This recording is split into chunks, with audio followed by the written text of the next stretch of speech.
Welcome back to the Mystery Project, y'all. Okay, so this one is crazy. Mark and Debbie Constantino. I know them from Ghost Adventures. I know them from the paranormal world, which I was a part. I still am, I guess. I need to get back into doing that stuff. But y'all, this was craziness. People think he got possessed by the devil. I mean, take a listen. This is like a longer story too. So come on in, get ready, grab your popcorn, do whatever it is, because this is about to get crazy. If you're on YouTube, hit the follow button, subscribe if you're new. TikTok, got a bunch of y'all coming into. Hit that follow button if you're new. And you can see this over on YouTube if you search The Mystery Project. You can actually watch the video. All right, it's Annie Elise. It's her video that we're going to check out about this. So make sure you go show her some love. She's pinned in the description and the link to this video, the original video, everything's down there. Go check it out. But I hope you guys are ready. Let's jump right into this. If I were dead, I have somebody doing this or doing that or seeing what their true colors are, I wouldn't talk to some people. So it's all really pretty much they're choosing to talk to you.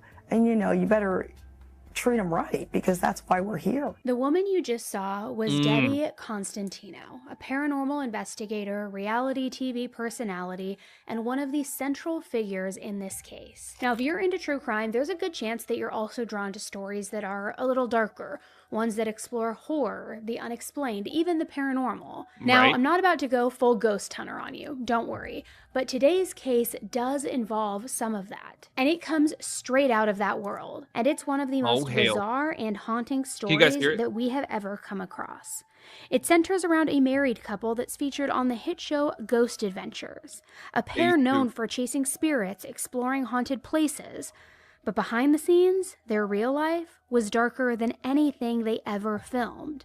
What began as a shared passion for the afterlife spiraled into something far more disturbing. Some people believe demonic possession was at play. Others insist that it was something far more human, which honestly might be even scarier. So how did two people who claimed to speak with the dead become the center of one of the most chilling true crime cases reality TV has ever seen? If you're not familiar with the show Ghost Adventures, I'll give you a quick rundown. The main guy is Zach Bagans, and the whole show revolves around him and his friends going from haunted place to haunted place. They're trying to find evidence that ghosts and other paranormal forces actually do exist. My name is Zach Bagans. I never believed in ghosts until I came face to face with one. So I set out on a quest to capture what I once saw onto video. The show first aired back in 2008, and they still are making new episodes today, almost 20 years later. It was a big hit. I mean, obviously, that's a long time to keep the same cast and crew together. So it also may They didn't quite keep the same cast and crew together. not surprise you to hear that over the years, Nick got the hell out of there. some of the stars have left and new people have come on board. And two of these new cast members were Mark and Debbie Constantino. Mark Constantino is a certified parapsychologist, an EVP conference lecturer and trainer, and has captured over 10,000 EVPs. And Debbie Constantino is an International Paranormal Acknowledgement Award winner for Best EVP Researcher, a paranormal conference lecturer, and has captured thousands of EVPs. Oh, and just a quick little heads up with all of this, you're going to hear the acronym EVP come up quite a bit in this episode, kind of like you just did in the last clip. And what it stands for is Electronic Voice Phenomena. And in What? Phenomenon. simple terms, it's a method Oh, Annie Elise, we love her to death. That's funny. What did she say? Phenomenon? You added about 47 extra syllables. that some people believe allows for communication with the supernatural forces, using a recording device kind of like this one. It's Debbie. I'm here with Mark, and we have a bunch of friends with us, and these people are good people. Last time I was here with Jan and Peggy, I said I was going to try to make sure you guys were okay. Do you remember who we are?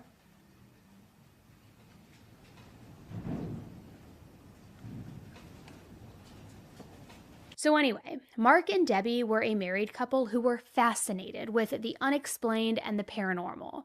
But they weren't just your everyday couple who thought that it would be cool to, catch a ghost or two, things like that. They were considered experts in their field. So episode after episode, they performed their investigations with confidence. And from the outside, it seemed like whatever they were doing was working. Oh, hell. Do you know what it is that resides in That our looks like the house washout. and how to deal with it?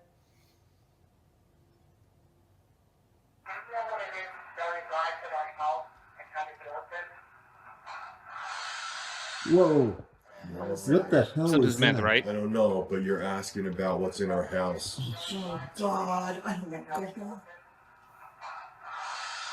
Oh, dude. Fuck this. I don't know. One more time. Oh, shit.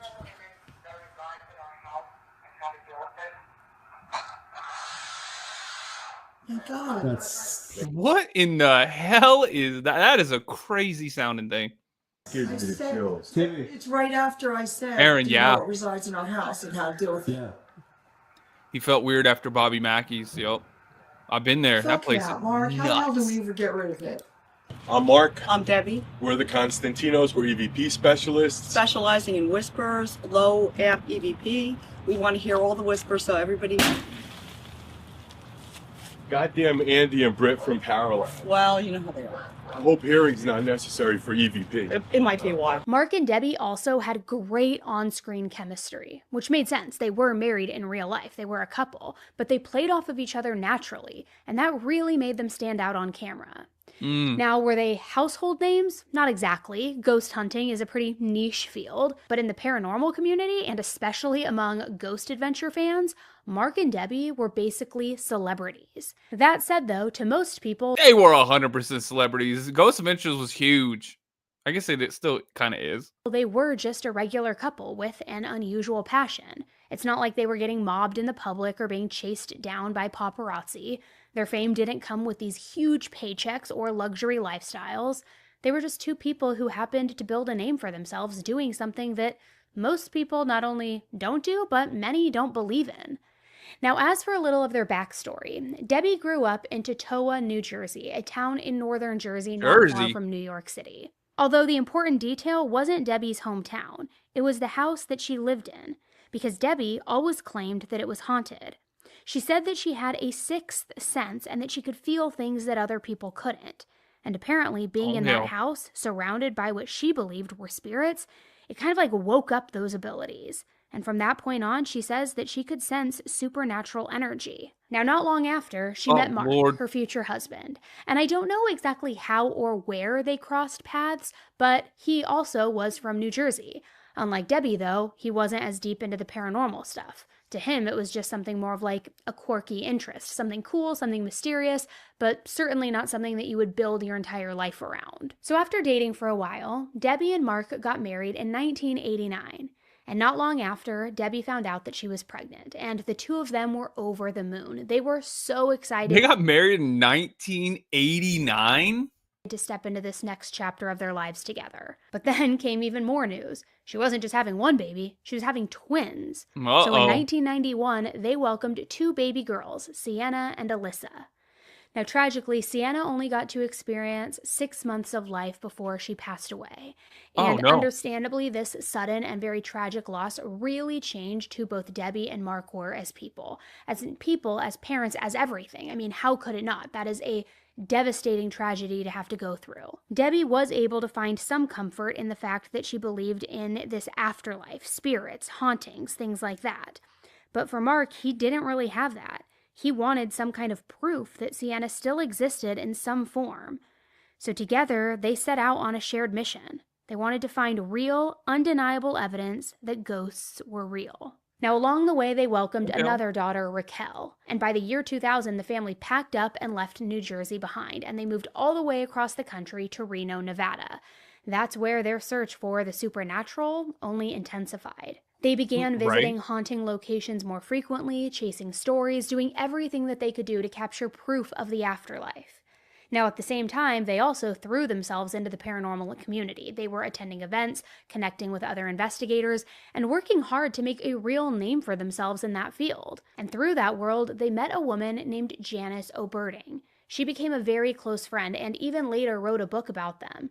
In it, she describes the moment that the couple believed they finally had accomplished their ultimate goal, making contact with their late daughter, Sienna. Like all of their EVP sessions, Mark and Debbie would ask questions, then they would record the silent room, just hoping to hear something. The idea was that they didn't hear anybody talking out loud, but that when they played back the recordings later, they could, that they theoretically could hear the voices of ghosts. So at some point, the couple caught what they believed to be Sienna. Now, Sienna had died as a baby, but the voice on the recording was so much older, and it kind of almost sounded like Debbie herself.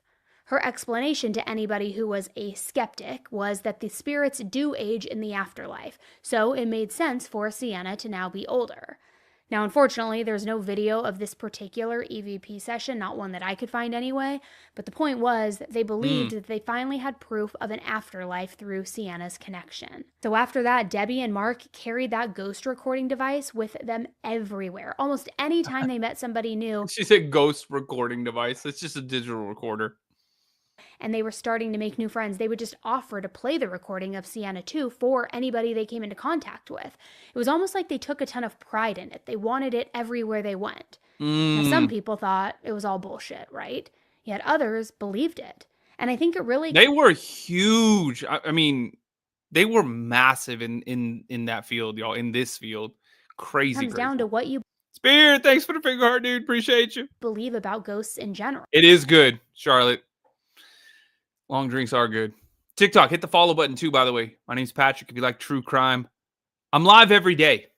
And we're live on YouTube right now. We're live on Rumble. We're live on X. We're live on Kick. Come on over to YouTube, though, if you want to watch the video. The Mystery Project. The link is in the bio. Click it and come subscribe. Come watch the video. Let's keep going. Whether or not they're real.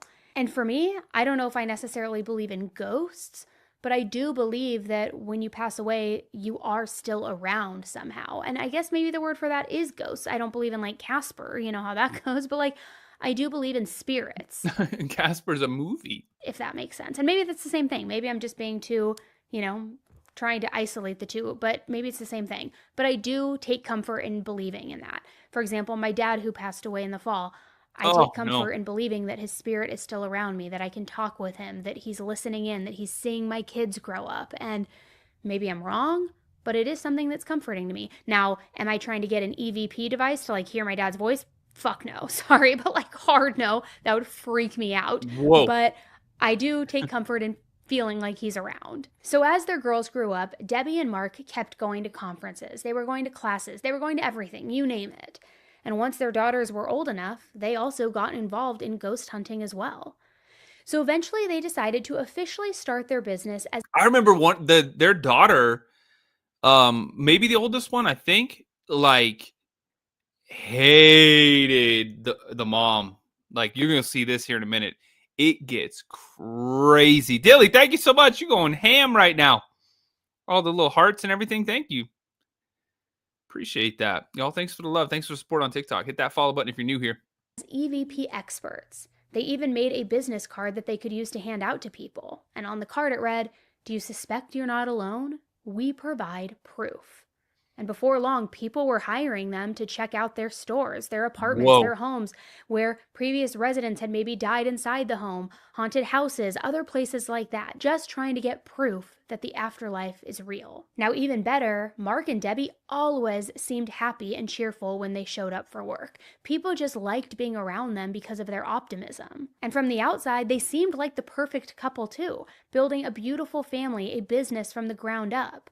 But as we've seen time and time again, especially on this channel, appearances can be deceiving. Because behind closed doors, Mark and Debbie were hiding a much darker reality. Now, Debbie was attractive, but she was very insecure about her looks. And despite being married to Mark and having children with him, she doubted his loyalty. She doubted whether or not he actually found her beautiful. And unfortunately, Mark did... That's because he's a dude.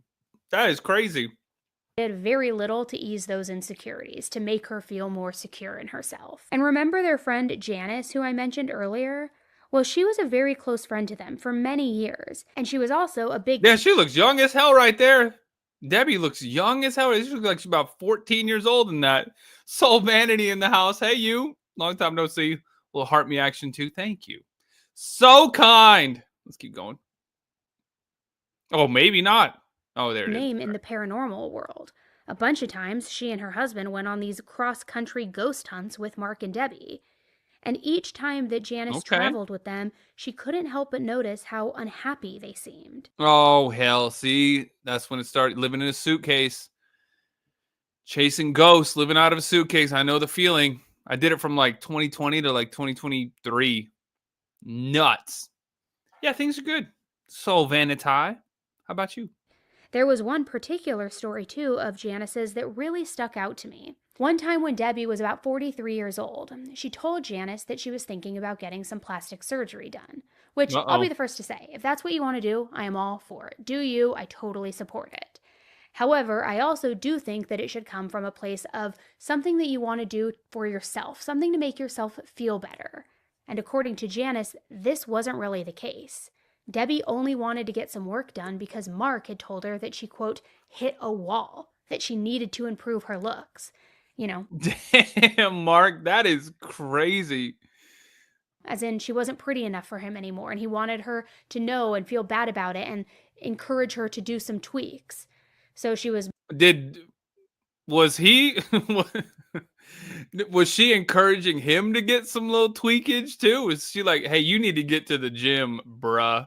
I remember seeing them back when, and I was always like, what the hell? How is she with that dude?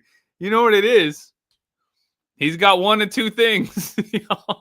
Mostly thinking about plastic surgery as a way to keep her husband happy, not because she necessarily... He's either got money or he's got one of them EVPs, if you know what I'm talking about. Really wanted it for herself. Now, of course, what Mark said was rude, not very kind, but it also wasn't necessarily a sign that he was violent or mistreating her.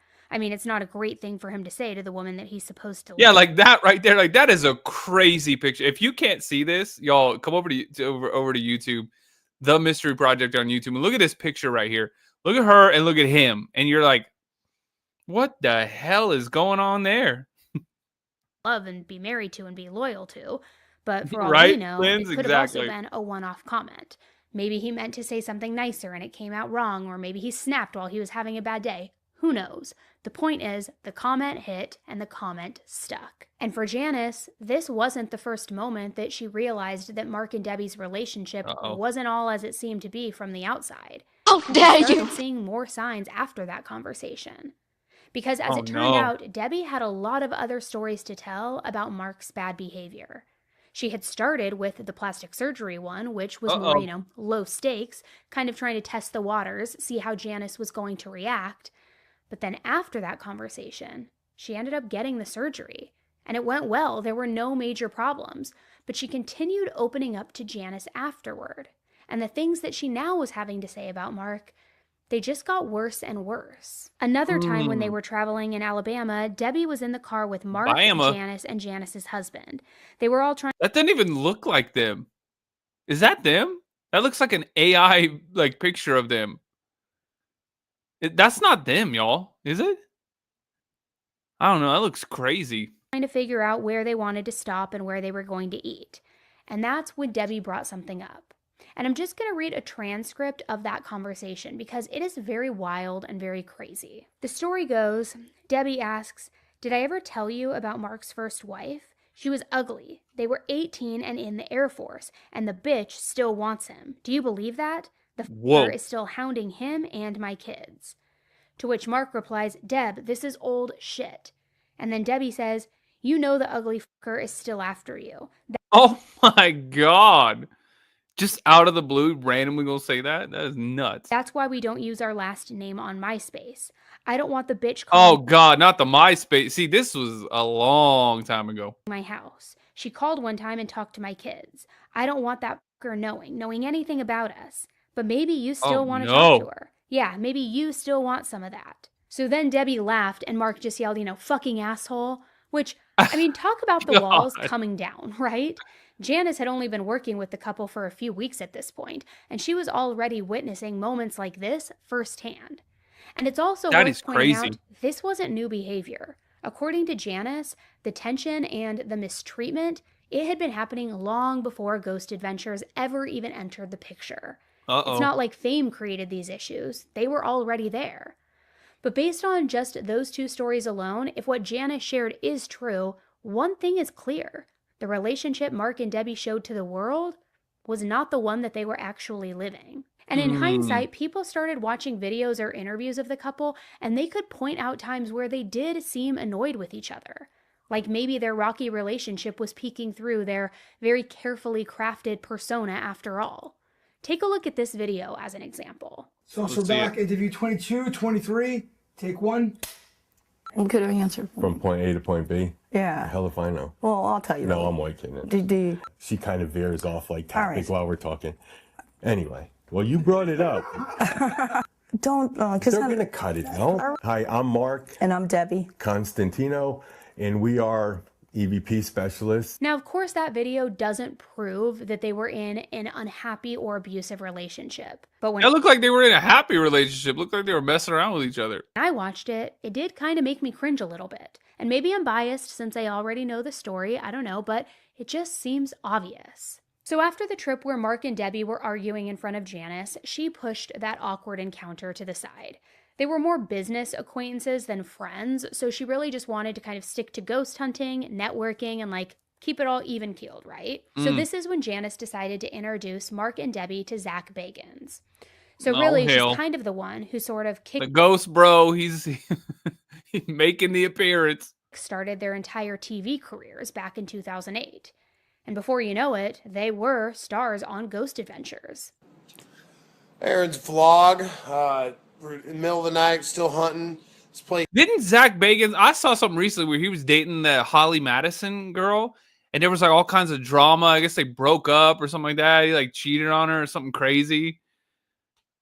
I was like, what the hell? That is nuts. And then I found out that she's following me on TikTok, and I was like, what the hell? This is crazy. What's going on here? This is crazy. And not only I agree, Aaron. It is crazy. Say that, but these guys can say it. Mark, it's crazy. We've been getting some amazing stuff. Yeah. Go ahead. It's been coinciding. We've been at different places of the building, and what we're getting is coinciding with what you guys are getting at another part of the building. Right. And it's really weird. It's real intelligent. They know what they're saying in one place, and then they're saying it in another place. Yeah, we also did a little experiment to see if they actually had a memory of Zach, if they recognized him being there. So hopefully when we edit, we'll be able to figure it out. Yeah. And the heart attack EVP right off the bat. Yeah. When we were asking if it was a heart attack, and it was a female. And we don't record too many female. What investigation is that in? Because that poll right there looks awfully familiar. By the way, TikTok, bunch of new people coming in. My name's Patrick. If you like true crime, I'm live every day, every night. Come on in, hit the follow button, keep tapping the screen like crazy. We're almost at 50,000 likes, y'all. Thank you. Thanks for the little heart me things. I appreciate it. And come over to the YouTube channel so you can watch the video. You actually get to see the video on YouTube. TikTok won't let me show it to you, but if you come over to YouTube, you can see it, and it's The Mystery Project on YouTube. The Mystery Project. Links in the bio. Come on over and subscribe. Let's keep going. Voices. Yeah, there was a bunch of male voices. When we were down there, there's a male voice and a female voice, and dude, Zach and I just were up in this one room, and we got, get out. It was intense, and trust me, guys, you're going to want to see this episode. And Debbie's got her arm around a pole. And I'm afraid to touch it. Yeah, we actually are on stage. This is the pole dancing room. No, hell. Afraid, but I'm not. But yeah, we're up on stage right now. Aaron's vlog out. Then, for the next few years, Mark and Debbie's life looked so happy and good from the outside. Money was coming in, business was steady, everything looked perfect. But as we know, until it I would wasn't. not be here today if that were the case. Behind the Oh God, here we go. scenes, the couple's relationship, it wasn't blossoming. It was getting really nasty. In July of 2012, things even got bad enough that law enforcement needed to step in. Oh It was no. on a hot summer night in Reno, and I'm not exactly sure what Mark and Debbie were up to that night. I don't know if they were out at a restaurant or if they were staying home, but I do know that at some point, Debbie started drinking. Not just a little cocktail or wine with dinner, but she ended up getting pretty drunk, which would have been fine. We've all been there. Except that she ended up getting in a very intense argument with Mark. I don't know exactly what she did in this argument, but I do know that by the time the police arrived and sorted everything out, Debbie ended up being arrested and hit with a domestic violence charge. Again, I don't know exactly what she did or didn't do to him, but Mark did have a pretty big scratch mark, a few of them at that, on his skin, which he said Debbie had given him. I'm surprised she didn't try to, he wasn't like, no, it was the demons. Then she also reportedly grabbed a knife and managed to cut Mark with it. It was a big enough deal that after her arrest, Mark even filed a temporary restraining order against her. Then the following day, for whatever reason, Mark called up the local police department and he rescinded that restraining order. Which we've seen this happen time and time again in different relationships. They make a move, then they feel like things will change, somebody will change, like the situation. I was just like overly sensitive, whatever explanation they're giving themselves, and then they pull back on their initial action. It's kind of something we commonly see, unfortunately. And I haven't been able to find anything about if Debbie actually served time or if the charges then ended up getting dropped after that. I'm not sure. What I do know is that once she was free, Debbie went right back to living with Mark. And again, from the outside, things still looked normal. They seemed happy. And we see this so many times in cases that involve violence. Look at that picture. Y'all, the chat on YouTube, does that even look like them? I swear they're just like grabbing like random pictures of like random people. There's no way that looks like people cosplaying as them. TikTok, hit the follow button if you're new and come over to YouTube and tell me if this picture makes any sense. Come on, The Mystery Project on YouTube. Does it? Y'all let me know. Maybe I don't know. Maybe I'm just drinking not a high noon. Was this a long drink? Maybe it's just the long drink talking. I don't know. Between partners, it's a cycle that people just get stuck in. And in Mark and Debbie's case, they were trying so hard to still seem normal and happy and like they had everything together. But it didn't take time for rumors to start flying. The paranormal ghost hunter world, it is small, apparently. Yes, it is. And all it takes is for one or two people to know about a domestic case, or even to suspect that one is going on. And then before anybody knows it, pretty soon, everyone knows and everyone is talking about it. So people stopped wanting to work with them. They stopped wanting to let them speak at their conventions. It just didn't look good. Oh, because she went after him with a knife and everything like that. And then people were like, nah, we good. I'm not trying to deal with that. That's crazy. Randa, thank you so much. Thank you so much. Stacy, good to see you. Nobody wanted to hire someone who had tried stabbing her husband. And with fewer gigs coming in, came less money. So, to put it bluntly, they hit rock bottom. Mark had to now go and get a typical 9-to-5 job just to cover their bills. Damn. Debbie, meanwhile, got a number of odd jobs, different local casinos. She was a cocktail waitress, a blackjack dealer, a manicurist, all sorts of things to make ends meet. And it was mostly jobs where she could also earn tips on top of the regular paycheck that she was earning. But still, money was tight. So at one point, they began selling off some of their ghost hunting gear just because they needed the extra cash. And I mean, talk about a fast fall from grace. 1 minute, they were TV stars with their own following. And now, their moment of glory just completely passed. Anyone would be stressed out in a situation like that. And let's just say, since Mark and Debbie's relationship was already in a bad place, this was like putting them in a pressure cooker. Yeah, he probably felt hella resentment. He was like, really? You got drunk and attacked me with a knife and now we have no money? So Debbie tried to deal with this situation by hiring... Oh, Lord. Cheryl. Yeah, Matt Rife. Yeah, he has Annabelle now. I saw that. I didn't know that, but he's like into investigating. Like he's really into it. Like he's done like hundreds of investigations. I was like, what? That's crazy. I gotta revamp the ghost hunting channel. If you guys don't know, TikTok... So the haunted side is actually my ghost hunting channel on YouTube. And I started TikTok doing that. But then I did a couple of true crime videos that like blew up. So I was like, well, I guess the haunted side is true crime on TikTok. And then on YouTube, the haunted side is ghost hunting, but the mystery project is the true crime stuff. But yeah, I need to do some more investigations on the haunted side on YouTube. I'll reach out to Matt. I'll be like, yo, Matt Rife, come on. You know you want to come out and do some ghost hunting. Come on. A life coach, a spiritual guide named Rebecca Evans. Although I'm sure Rebecca did a lot of other things, I don't want to really diminish her work, but it does seem like a lot of the time she was kind of like this glorified therapist for Debbie. Debbie told her everything that was going on in her life too, the good, the bad, the ugly. Then Rebecca would give her advice. That was the dynamic that they had. Uh-oh. And Debbie actually was a client of Rebecca's for 3 entire years. So needless to say, Rebecca heard it all. But even without Debbie just spilling her guts, Rebecca couldn't help but notice that the relationship between Mark and Debbie was unhealthy. And here's where this story can get pretty complicated. Oh, yes, no. Debbie had been aggressive toward Mark. There was an arrest record to prove it. There was history.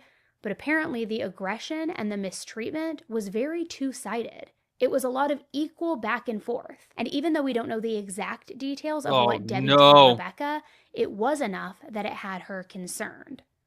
According to Rebecca, she spent several nights just sitting awake worried about Debbie's safety. And it was all bad enough that before too long, Rebecca was encouraging Debbie to leave Mark. She recommended lawyers, game plans, you name it. But no matter how hard she pushed, Debbie was not ready to leave. She wanted to try and make things work. But then finally, after 3 years of the nudging and the encouragement from Rebecca, Debbie was beginning to realize that she needed to leave Mark for good. But it's not like she was just able to wake up one day and say, you know what, I'm done. The journey to getting free was much longer and much more difficult than that. And somewhere along the way, in the summer of 2015, Mark ended up filing another temporary restraining order against Debbie. I'm not exactly sure what happened or why he filed the restraining order, but what I do know is that he claimed he believed that she was going to try to stab him. Which, not too crazy of an assumption based on what we already know of their history. But I will say, I do think it's interesting that he said he believed she was going to try, not that she actually did try. So I don't know where that belief came from. She got arrested if she for literally it. threatened him, or if maybe he was just being paranoid. But it was a concern. Paranoid, she actually did. And what I do know is that this is when things really began to ramp up. Oh, Mark got his restraining order, and then Debbie decided to move out. Which honestly, it was probably the best move. Yeah, that is a a good idea right there. Right? Clearly, this was a toxic situation. So she ended up staying with 2 friends, Summer Myers and James Anderson, who went by Jimmy for short. And she stayed with them and was out of contact with Mark until August 7th, 2015. Both of Mark and Debbie's daughters were grown at this point, so there really wasn't a whole lot of reason for Debbie and Mark to consistently be in contact anymore. It's not like they were sharing custody of the 2 little kids or needed to co-parent in that way. So that day, Mark called Debbie up completely out of the blue. Apparently, they hadn't been in contact for a while before this point, so it was unusual for her to see his name on the caller ID. Yet still, she answered. Now, as it turned out, Mark was calling her in a complete panic. He told her that one of their dogs had gotten out and gotten on the loose in the yard and was now missing. And this is a very important little bit of backstory. Uh-oh, that's a ruse. Mark and Debbie were both huge animal lovers. Her dogs were like her babies. So as soon as she heard that they were loose, she knew that she needed to head over to Mark's place and do something about the situation. But as much as she was worried about the dog, Debbie also didn't totally feel safe being with Mark alone. Yeah, hell no. She needed a buffer, someone who could step in and protect her if things got out of hand. So she brought her new roommate Summer with her. Debbie and Summer immediately headed over to the house. But when they got there, they didn't find Mark searching for a loose dog. But instead, they literally walked into a trap. Oh, God. Of course it is. Stacy, thank you for the super chat. I appreciate it. You guys are awesome. Thanks for supporting the channel. Mark was hiding with his and Debbie's 23-year-old daughter, Raquel. Literally, they stayed just out of sight until Debbie and her roommate pulled up and put Is that the daughter? The car into park. Then Raquel and Mark jumped out, yanked the doors open before they could flee, and dragged Debbie and Summer out of the car. Then they began beating them. Mark focused on trying to hurt Debbie while Raquel went after Summer. No weapons were involved, which I guess Mark and Raquel just each had enough strength that their fists were all they needed, but it was brutal. And before we even get any further into this specific event, can we just talk about their daughter being involved in this? I mean, I get that parents' breakups and divorces can get pretty ugly, and I also understand that sometimes the kids feel like they have to choose a side, but I cannot imagine what Mark could have ever done or ever said to make Raquel think that it was a good idea to ambush her own mother and then beat her and her friend up. And I'm not sure what Raquel was thinking, but it seems clear to me that Mark was just focused on trying to hurt his wife, hurt her as badly as he possibly could. So he dragged Debbie into the house, even though by this point she was too badly hurt to even fight back and escape, yet he still dragged her inside. But still, even though she couldn't fight back, he still didn't stop or let up. He threw punch after punch, and there was blood everywhere. Her nose was broken, there was blood. It was just a really nasty scene. And at one point, he even got on top of her and began strangling her. The whole time, he was also... Dear God, Mark, what the hell? That's after Bobby Mackey's, huh? Dude went nuts. So saying these incredibly unsettling and disturbing things. He just kept repeating how he was going to slit her throat and how he was going to kill her. You gonna burn in hell for that one. Somehow, Debbie's roommate got away from the daughter Raquel, although I don't know the full story on how, but she did manage to call 911. And the police luckily arrived before Mark could actually kill Debbie. But one thing was very clear in Debbie's mind. Mark had 100% meant for her to die that day. And if the cops had not shown up when they did, he probably would have ended up murdering her friend Summer too. I mean, he couldn't have... baby Jesus, that is nuts. ...had a witness identify him, right? And again, I don't know if Raquel knew that that's what Mark had in mind, if she agreed to this plan to murder her own mother, or if maybe she thought the plan was just to scare Debbie. But still, it was extreme. And either way, Mark and Raquel were both taken away in handcuffs. Mark was charged with first-degree kidnapping, first-degree domestic battery, and with domestic battery by strangulation. Meanwhile, Raquel was charged with a couple of different counts related to battery and burglary. But Mark and Raquel were both out on bail just a few hours later. And I think that this was understandably a huge shift for Debbie. She had already moved out of the house. Right? She was distancing herself from Mark. But who knows, maybe at one point he could have maybe convinced her to come back home. But now, after this attempt on her life, she knew she was through. There was no taking him back. There was no getting over this. Yeah. So she filed a temporary restraining order against him and her own daughter, Raquel. And she wrote in the order, quote, "Damn, that's crazy. Imagine filing a restraining order against your own daughter." Jamie, thank you. "If the police had not gotten there in time, I absolutely would have been dead. He said to me, 'I am the devil and I'm going to slit your throat.'" Sweet Jesus. She also mentioned that somehow in the middle of this attack, she was able to notice that the razor that he typically used to get ready for work with was not where he usually kept it. And I'll be honest, I'm not quite sure how she had the wherewithal or the presence to really look for his bathroom razor while he was beating her to almost death. But the point is, she was convinced that he had set it aside somewhere so that he could use it to do something even worse to her. Now, the good news is that after Debbie filed for the restraining order, she did seem to feel a lot better. It was almost like she needed to go through this experience in order to open her eyes and see just how terrible Mark really was. Now that she knew that he was violent and willing to kill her, she could leave him guilt-free. She didn't have to second guess whether it was the right call or if she should work harder to save their marriage.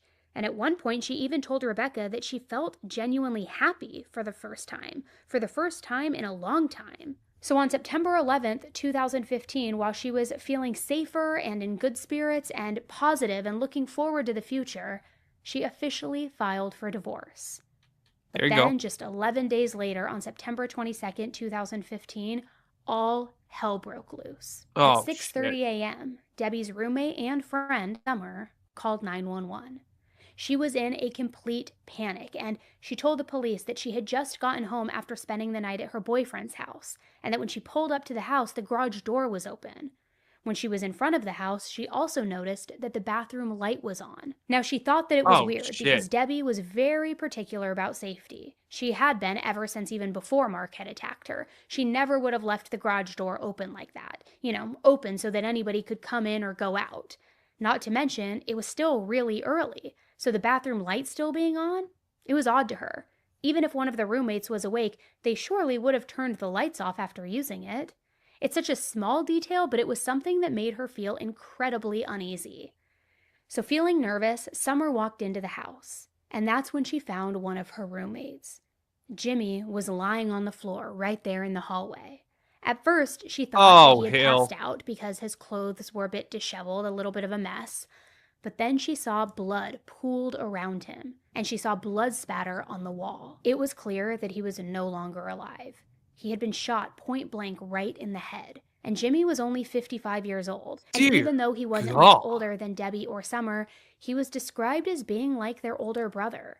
They knew that they could always count on him no matter what the issue was. He was described as being an extremely friendly person, not just to people he knew, but to strangers too. His friends even joked that he was the type of guy that would always bring food to every occasion, every event, just never wanting anybody to go hungry. Now, as horrible as all of that was for Summer to see, she definitely was worried about Debbie. And she wasn't there. So she walked through the entire house searching for her other roommate. She was terrified that she was going to find a second body and that her other friend had also been murdered. But instead, Debbie was nowhere to be found. So now Summer didn't actually know for sure where Debbie was, if she had maybe been out all night too and hadn't made it back yet, or if she was out running a really early errand. She was unclear. But she did have this gut feeling that told her that something terrible had happened. So that's when Summer called 911 and told the operator everything that she had seen. And she also said she knew that Mark had killed Jimmy and that he had kidnapped Debbie. It was the only explanation that made any sense in her mind. And sure enough, the police barely needed to take any time at all to pull arrest records and incident reports. They saw the history of violence and all of the restraining orders, so they agreed with Summer's take. They thought that Mark had to be responsible for Jimmy's murder, and he must have also been responsible for Debbie's disappearance. So their next move was to track Debbie's phone, actually both Mark and Debbie's phones. And what they found only made them more concerned, because both devices... My name's Patrick. If you like true crime, we're live every single day. Literally every single day. We're live on YouTube right now, checking out Annie Elise. And by the way, YouTube link is down in the description. Go show her some love. But y'all, the Mystery Project on YouTube. Come on over. You can actually watch the video. TikTok won't let me show it to you. But hit the follow button, y'all. Welcome in. Keep tapping the screen, too. Were pinging from the exact same location.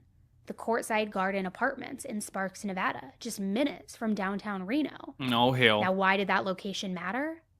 Well, it's because that's where their daughter Raquel lived. Apparently, Mark had decided to move in with her after Debbie had moved out. I guess he just couldn't stand being in the house without Debbie. I don't know. So to summarize it, the same father and daughter who had once attacked Debbie were now with Debbie again.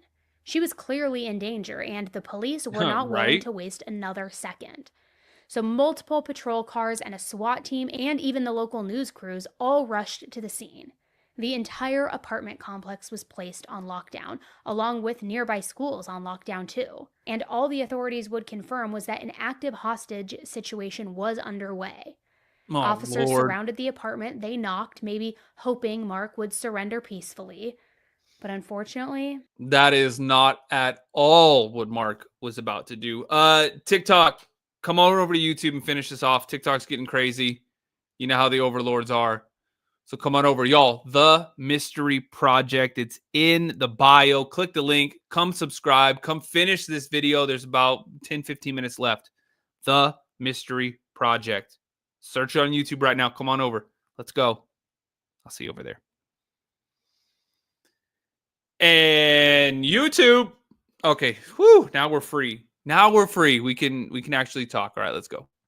That is not what happened. Oh, hell. Those gunshots were not from the officers. Mark had fired, seemingly at the police. No officers were harmed, but that didn't make the situation any less scary. Dear Lord. After the initial shots went off, Mark then started yelling from inside the apartment. So he was alive, he hadn't turned the gun on himself, they knew that for sure, but he was telling the investigators to stay away. He also yelled out, "Give me 15 minutes to gather my thoughts or I'll kill her," which is what made them believe that Debbie was still alive at this point, though. Oh, because she said will, yeah. They still hadn't heard from her directly. So the investigators assumed that those first few shots had been warning shots. So they kept 3 moving shots, forward Debbie. with this assumption that Debbie could still be saved. And for the next few hours, they talked with Mark. They negotiated with him. They negotiated for Debbie's safe return. And my guess is that even though they could have forced their way inside this apartment, they didn't want to do that because the risk was too high that Debbie could still be killed in the crossfire. So negotiators were on the scene, they were talking with Mark, and apparently Mark was communicating openly with them for a while, though we don't know exactly what these negotiations were. I would assume that there was a back and forth asking Mark, is there anything specific that he wanted so that they could have some sort of... Yeah, right? Holy hell. Y'all, if you're coming in from TikTok, hit the like button for me. Let's get 50 likes, y'all. Come on, everybody, hit the little thumbs up. Subscribe if you're new. Welcome in. Sort of resolution, something like that. The major focus of that conversation was for everyone to come out and for this to end peacefully and nobody to get hurt. But then at some point, Mark stopped responding to them. And this was obviously very concerning for the police because it was a sign that these negotiations were not going well and that Mark wasn't willing to be cooperative. So that's when they decided that it was now time to take things to the next level.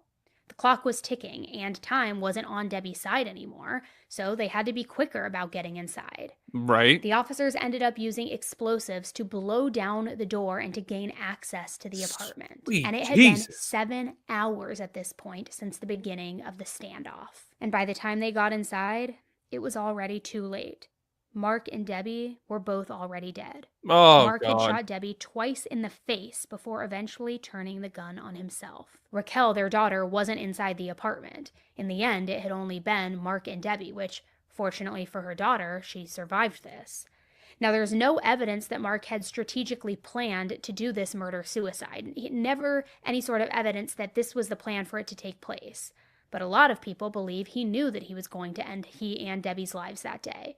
That it wasn't some spur-of-the-moment panic because of the officers who arrived and were knocking on the door, but that this was calculated. This was planned. Which, as we continue, let me know in the comments what you think. I will say, the fact of the matter is that nobody knows exactly what Mark's plan was or how he thought all of this was going to play out. And he's not around anymore to explain his reasoning. Neither are his two victims, Debbie and Jimmy. However, Summer does have a theory, but it really is just that, a theory. She thinks that maybe Debbie was outside in their backyard, smoking cigarettes, when then Mark snuck up behind her.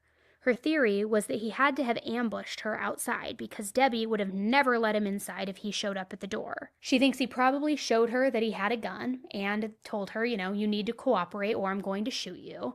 And then, as Summer's theory goes, Mark might have ordered Debbie to take him inside the house. Then, while they were inside, Jimmy saw his roommate getting led around at gunpoint and, of course, felt protective and tried to help her. He wasn't going to let Mark just march her off and kill her, so she suspects that Jimmy intervened to help Debbie, and that because of that, Mark shot him to death. Now, like I said, this was just Summer's theory. She couldn't prove it, but she did have evidence to back it up.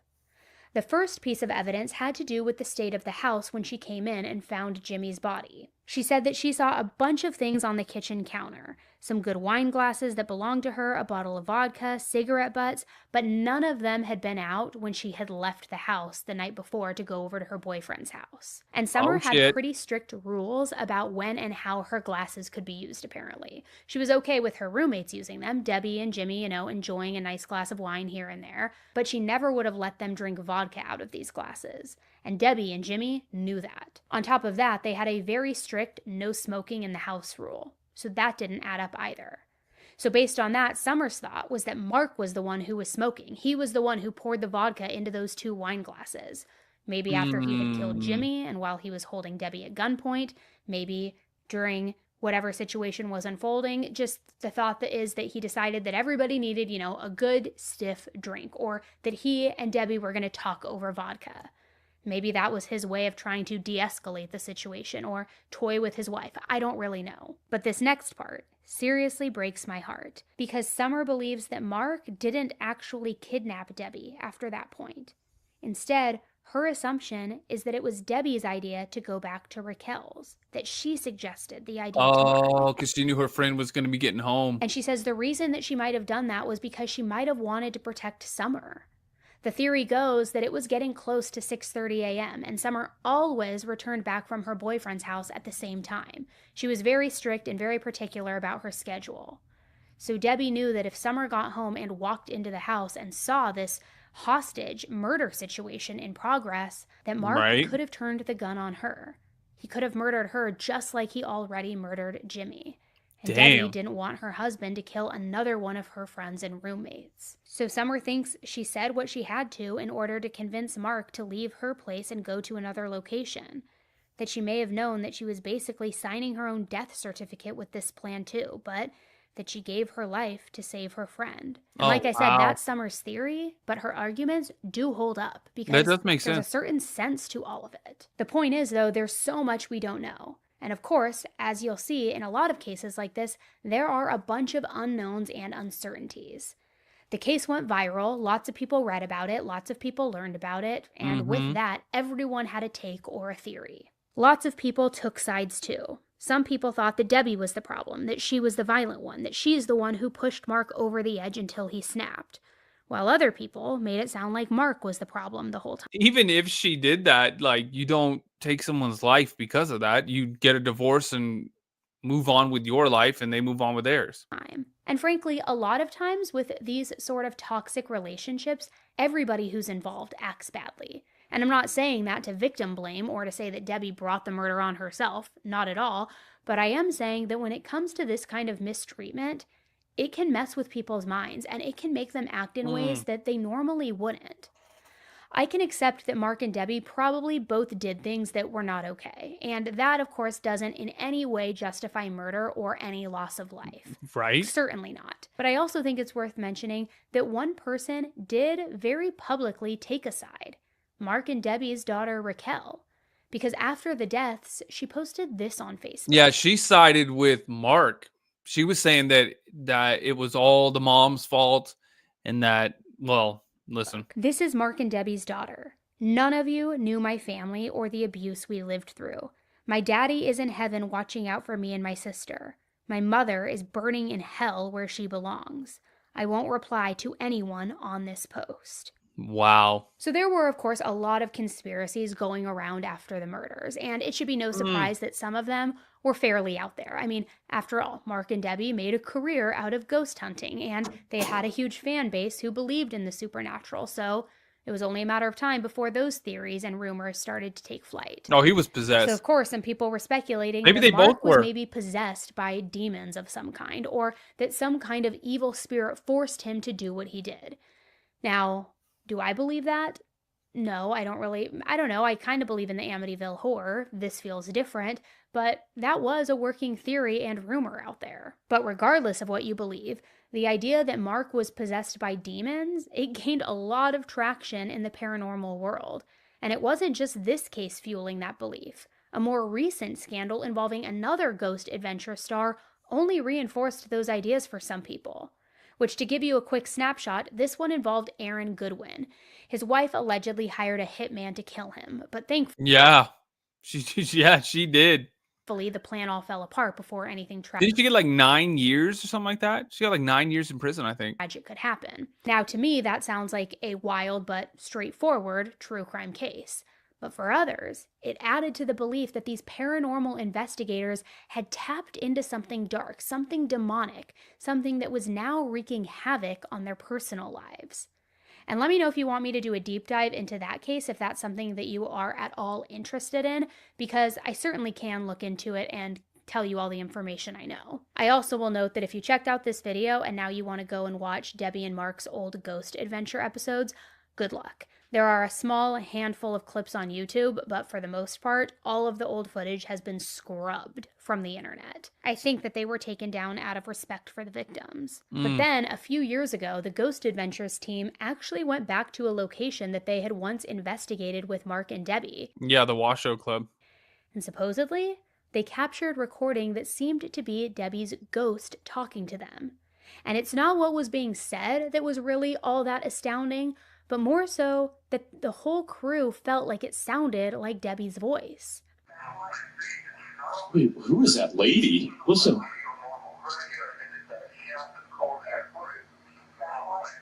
That one? Do you hear that? Listen. Oh my god, it does. Play it again. Oh, listen. Sure is, dude. Oh, it does. It sounds exactly like this.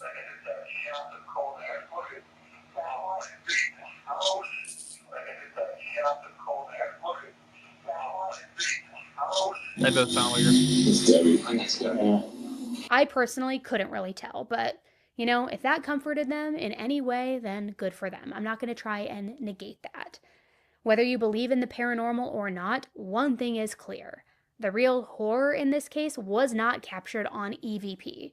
It was happening in real life. Abuse, manipulation, and unresolved trauma were all at the heart of it. And in the end, no ghost story could ever compare to what actually happened behind closed doors. So thank you guys for watching. I know that this case was certainly a heavy and unsettling, and probably not what you would expect from a story that's connected to reality TV. But I really want to hear your thoughts on this case. Do you think that one or both of them was possessed by something darker? Do you think that there was something more demonic at play here? Or was this just a tragic example of a toxic relationship that spiraled out of control? It probably both, honestly.